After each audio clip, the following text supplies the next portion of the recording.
So we're back on this topic of ethnicity and spirituality and whatnot. My name is Gogo Fezile. I'm Gogo Namatlozi. My journey officially started in 2008. What is this Kwamasa? So I would believe the spiritual cycle, the psycho-spiritual connection. There is a debate that's happening on TikTok right now because I guess there were Sangomas that are trending that were not are white. And so now there are black people who are not having it. People, if this don't show you nothing else, you can't have nothing to yourself. Not even your ancestors. They want the ancestors too. The one to gatekeep speaking to dead people. Now, as a Christian, I'm just going to be standing on the sideline. I want to be very clear what the aim of this video is: to stand on the sidelines and laugh. That's my goal for this video. I'm going to just be laughing. We're not even going to be giving verses. No, it's too much effort. Can't be doing that. You're gonna stand on the sideline. There's one brother there who say. And it makes me question our integrity as black people. 2, and the legitimacy of ubungoma. Literally. First of all, if ubungoma can be entered by anyone from anywhere, then what really defines ubungoma? Before I go anywhere, it's a reality show, daily Christian commentary videos, other episodes done today, they'll be down in the pinned comments. Now, I want you to keep one thing in mind while we talk about this thing, while we watch their videos. We're not going to talk too much. When we watch their videos, the idea of speaking to the dead, it's not specific to black people. Yeah, speaking to the dead, it's done cultures and cultures in eons. It's been ever since. The idea of speaking to dead people, it's not new. You see it in the Bible. Yeah, now what? You're going to say that the Bible copied it somewhere? No, the Bible has it in there where you see Samuel in the Old Testament, not even in the New. See the communication between Saul wanting to speak to. It's not a new thing. And even in the laws, when the laws were given out, you hear God restricting them from having this practice or allowing this practice of speaking to dead people. So it's not a new thing. How you choose to speak to the dead, it's up to you, depending on whatever practices, whatever rituals that are there, that are involved, that will allow you to do that. So what exactly are black people claiming here? And you see, this is why you will now see everything. Everybody wants to claim superiority without claiming superiority. Everyone wants to own something. That's why you have black people who claim they're Jews.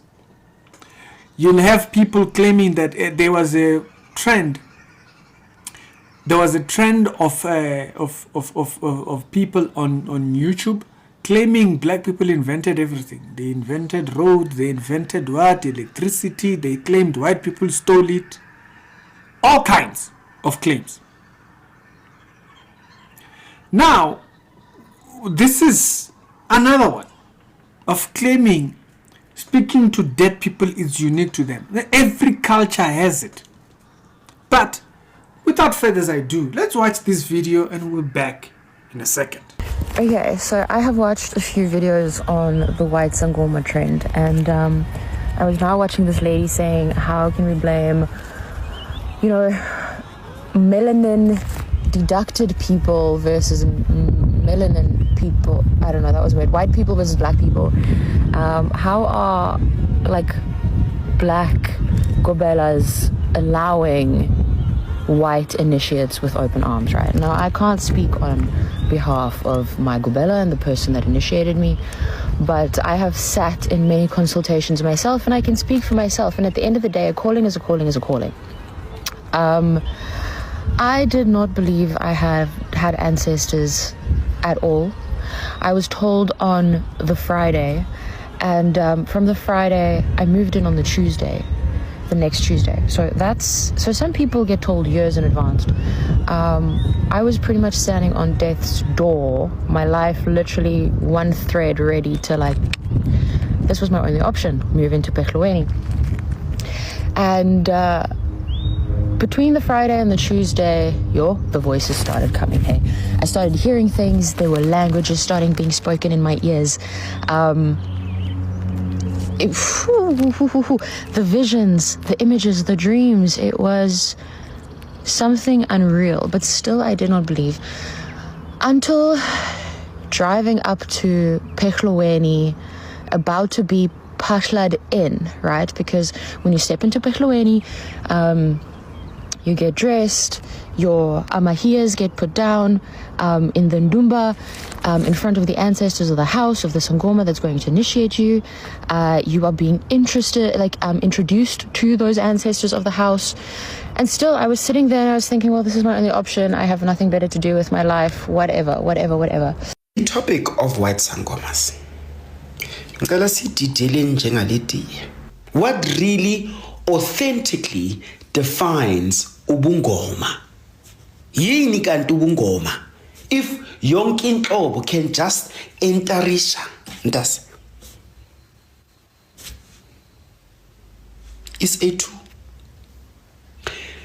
Uktwasa, is it remembering, or the soul's way of remembering whom and what it originally is? Or are we saying, is it just the training, the experience, the recognition, and the ancestry falling into something that you can just wear and it look good on you and you are it? What are we saying? Are we saying that ubungoma does not also decode training and cosmology and its authenticity and its communication and recognition? Why are you struggling to even pronounce their basic trainings and the basic muti? Why? We understand that spirit is not limited to culture or race, but spirit chooses to operate and show itself through culture. What culture do you have, Wena? Where's your culture? What culture do you have? Where do I even start, man? It's been a minute since I've posted this video about culture and identity and black and white South Africans. I definitely did look a bit different, though. Look at me now, Ma. How do I even come out to people like this? Well, I maintain that I probably did not choose to be born in this skin at this time. I was. And while I am not South African, so my white ancestors were not here and did not try to disconnect Black African people from their lineage and their, vastly rich spiritual history by, using fear tactics to make them believe that Christianity was the only way forward. And you see that lady that you just heard talking about her ancestors not torturing, they didn't oppress anyone's belief systems, they didn't make it look like Christianity was the only way. She says her ancestors were not involved in that. So hey, you know what? I should be allowed, She feels like maybe if she was born at a different time, she might have been black. So, the whole nine kwajes. We all have ancestors, don't we? They want to talk to theirs. You don't want them to talk to theirs? You don't want them to become a sangoma, which is a person who is a helper. You're a helper, right? We have black people who are doctors. Huh? That's their science. So we have black people who are doctors. So you seem not to have a problem with that one. But somehow there is a problem.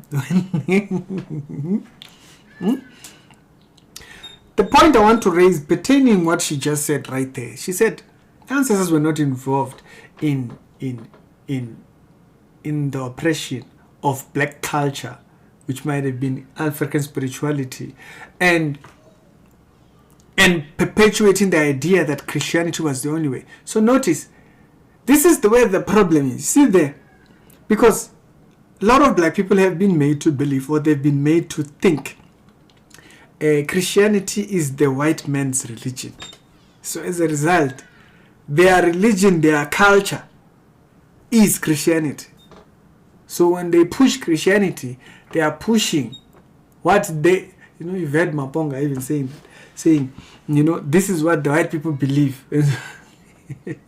That's why they push their form of marriage, they push their form of what, all of that stuff. See, what that lady just said is the core root of it. The white man's religion. And guess what? Christianity is not a white man's religion. Christianity does not come from Europe.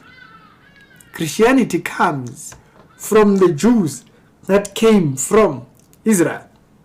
It's Middle Eastern. But they don't like that, because the Middle Eastern are not the people that brought colonialism. And so they have to attach the closest neighbor, the one that they don't like. White people. I mean, the people that use that term, that Christianity is a white man's religion. They say that particular statement because of the ignorance of where Christianity originates from. Christianity, according to what Jesus set forward, he set it forward before the disciples who were Jewish, in front of everybody. They then spread it, which was the message. If you read Matthew, the closing chapter, it's very clear. Go ye into the world. Europe and so forth just happened to be the first places which actually received it. Not necessarily the first places. We know that Africa, portions of Africa had received it, which is why the biggest archives for Christian thing is Egypt and so forth, right? Where Christians were. Basically, most of the corrupted were Bible manuscripts, which are claimed to be authoritative at changing of how translations are written, don't come from places where Christians were. If you go back into manuscript studies and all that kind of stuff, you will find most manuscripts that they don't have certain verses or something like that. They differ in what. They come from regions where Christians were not. But where Christians were, you have the authentic, the one that you have. So I thought that was quite an interesting one. That's why they don't like white people saying that they are Sangomas. Because they want to keep attaching Christianity to them. And I've never really gotten the answers, and almost every other year I always have questions, so maybe you guys can help me clarify this. And mind you, I'm not talking about spirituality. I'm talking about African spirituality. I'm talking about being a sangoma and having a calling. Now, I have a son. He's faced racism. I myself have racial trauma to slavery and colonialism. And here you are as Umlung, right? Who benefits from the racial trauma that I and the generations before me have went through, caused by your ancestors who were the ones who came here to oppress us and separate us from, amongst a lot of things, our identity is our culture and our spirituality. So how do you in turn become somebody who inherits African spirituality? Another question that I have is, who are you channeling? Who is coming to the forefront when you are receiving or communicating? Also, what are the objectives that are being given to you? What is the purpose that they are giving to you, since you have a calling? Fighting to own what God restricts. That's a very interesting one. That's a very, very interesting one. There is an argument about who can do it, when can they do it. Others say no, they are stealing it. It's all speaking to the dead. They are fighting for exactly what God says. Don't do that. Fighting for that. Be very careful being indoctrinated with these type of things. Whether it be African spirituality, what you name it, all of it, all round. Consciousness, they call it, some call it consciousness, whatever shape it comes in. And I've said, in this day and age, it's very interesting. It's either they bring the Bible into color, they bring spirituality into color, or there is always going to be something that they can try and use to get you roped in. The question is, what do you care about? And if you care about more than the truth, you're in danger, because in these last days, I am telling you, everything is up for grabs. Do you want this one? What about this one? What about this one? What about this other one? Do you want that one as well? You can fight for it all. You can fight to own Ubungoma. You can fight to own whichever one. The world has a plate full of it. Is one truth that I follow. Don't even have to guess it. You can check the channel's name, you'll see. If you don't know. The devil has this, I've said, has this as a way to build as many deceptions as possible. You will choose which one is your cup of tea. Now you're fighting who gets to speak to the dead. How they're going to do it. Burning incense. You think burning incense solely belongs to black people? Are you serious? There were sons in the Old Testament who got punished and they died because they burnt the wrong incense.